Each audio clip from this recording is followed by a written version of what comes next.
जय हिंद दोस्तों।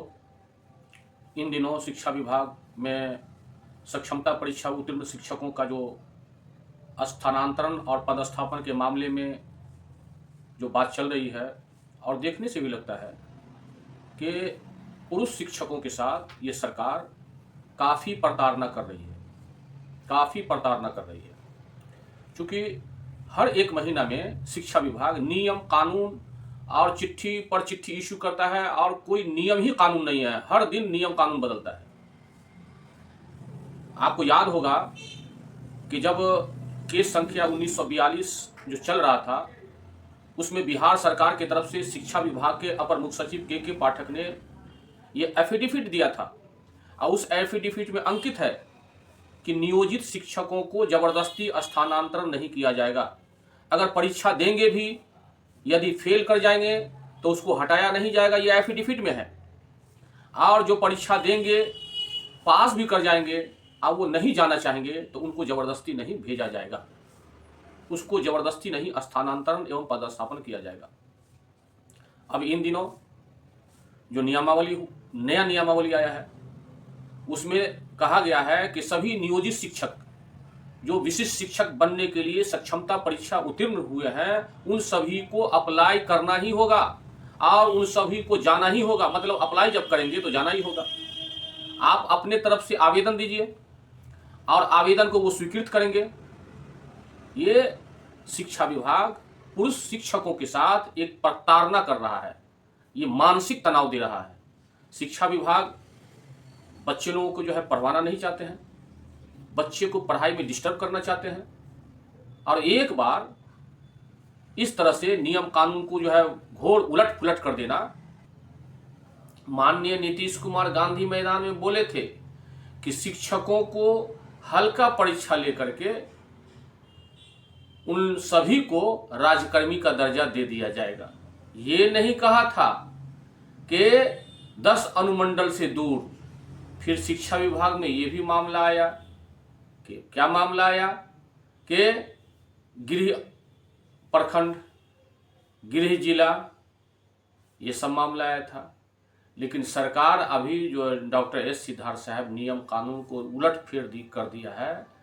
अब ऐसा लग रहा है कि फिर शिक्षकों को मजबूर किया जा रहा है शिक्षा विभाग के द्वारा, और फिर हाई कोर्ट में जाने का तैयारी हो चुका है।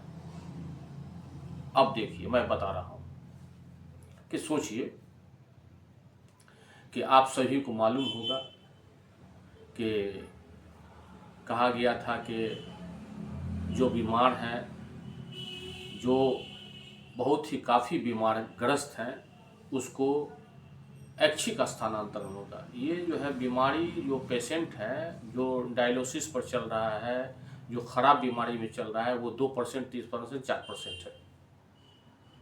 ठीक है।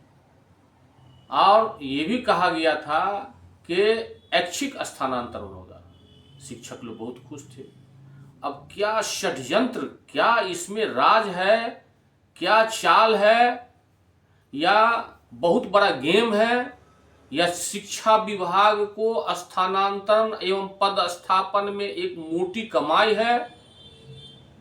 ये भ्रष्टाचार में कौन लोग लिप्त हैं, ये आने वाला दिन ही बताएगा। इसी कारण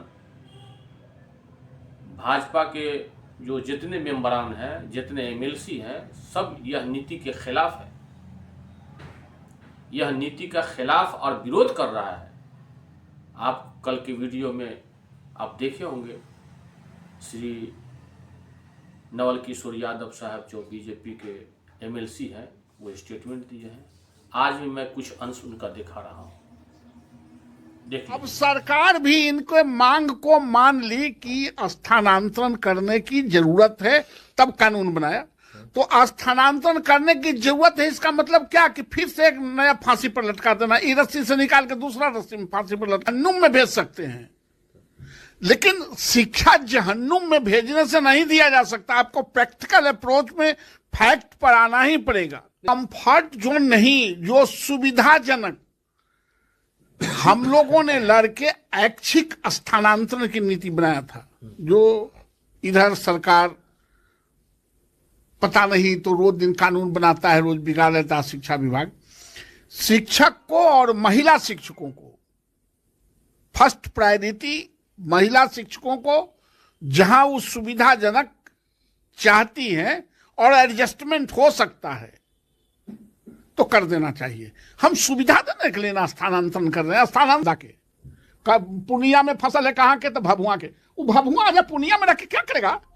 50,000 रुपया मिलेगा, वहाँ बाल बच्चा को पढ़ाएगा, माँ बाप है, और वहाँ का भाषा भी नहीं जानता है। उसे जबरदस्ती नौकरी कर रहा है। हम नौकरी करने के लिए नहीं, हम शिक्षक को शिक्षक की तरह फेस करने के लिए हम ये बता रहे हैं कि शिक्षकों का जो ये 10 अनुमंडल कहे हैं, अच्छा 10 अनुमंडल, एक अनुमंडल के यहाँ जिला है, 10 अनुमंडल ऑप्शन मांग रहे हैं, तो आप तो इसका मतलब कि आधा बिहार में कहीं पोस्टिंग कर दीजिएगा। तो तार पर से गिर के खजूर पर लटक गए। या तो स्थानांतरण आप नहीं करते, नहीं स्वीकार करते कि स्थानांतरण की जरूरत नहीं है। अगर जरूरत है तो निश्चित रूप से जरूरत को उसी तरह किया जा सकता है जो जरूरत है। जरूरत से बाहर मत ताकिए। और शिक्षक न गुलाम है और न शिक्षक किसी के दुश्मन है। अब तो हो गया।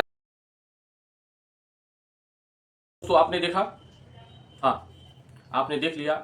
आपसे मैं 1 मिनट समय लेना चाहता हूँ कि आप हमारे इस वीडियो को ज़्यादा से ज़्यादा शेयर कीजिए। और जो भाई बहनें सब्सक्राइब नहीं किए हैं वो सब्सक्राइब कीजिए। सब्सक्राइब करने में आपको कुछ खर्च नहीं लगता है, यह चैनल आपका है। और जितना ज़्यादा सब्सक्राइब कीजिएगा उतना ज़्यादा ये जो है न्यूज़ वायरल होगा।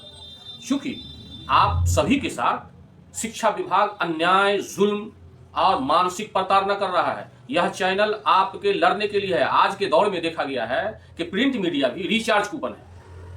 उसको चार्ज कीजिएगा तो बड़ा बड़ा समाचार लिखेगा, और नहीं चार्ज कीजिएगा तो कोई समाचार नहीं लिखेगा, क्योंकि उसको प्रचार लेना होता है गवर्नमेंट ऑफ बिहार से, और वो उस तरह से न्यूज़ छापता है। और लेकिन हकीकत जो शोषित पीड़ित हैं, थोड़ा कलम जो है हिसाब किताब से चलाता है कि सरकार को देखते हुए, सबको देखते हुए ये जो पत्रकार लोग हैं 80% इस तरह का करते हैं। बहरहाल ये न्यूज़ चैनल ये तमाम शिक्षकों का है और 95% आपका न्यूज़ रहता है। यह न्यूज़ में किसी के द्वारा ये पेमेंट नहीं आता है, ये आप लोगों पर निर्भर करता है। इसीलिए दोस्तों यह चैनल आप सब्सक्राइब कीजिए। चूँकि भारत का संविधान है, जितना सर उतना असर, यानी जितना मुंडे मुंडे रहेगा उतना ज़्यादा जो है वायरल होगा। और सोशल मीडिया भी एक बहुत बड़ा स्तंभ है। सोशल मीडिया एक बार अगर चाहे तो सरकार को उलट सकता है, सरकार को पलट सकता है, सरकार को एकदम कुर्सी छीन सकता है। इसलिए यह सोशल मीडिया वायरल होता है। आपसे निवेदन है कि आप ये चैनल को सब्सक्राइब जरूर कीजिए। कि डॉक्टर एस सिद्धार्थ साहब अपने आप को एकदम गौरवान्वित होकर के यह नियम सीधे उलट पुलट किए हैं। मैं डॉक्टर एस सिद्धार्थ साहब को यह चैनल के माध्यम से कहना चाहता हूं कि शिक्षा विभाग द्वारा हाई कोर्ट में एफिडेविट दिया गया है।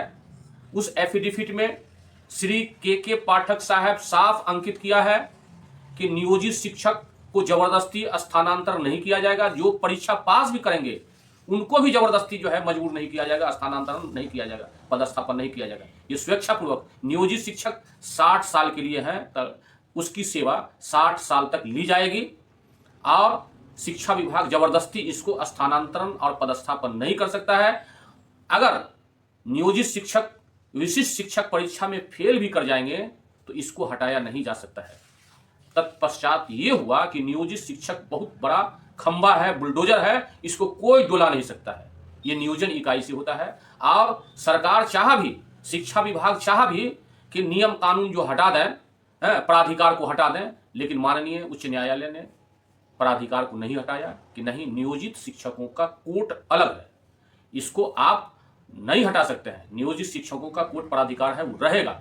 और जो शिक्षक, जो नियोजित शिक्षक परीक्षा दे करके भी, उत्तीर्ण होकर के भी अगर जाना चाहेंगे तभी वो जा सकते हैं, जबरदस्ती नहीं भेजा जाएगा।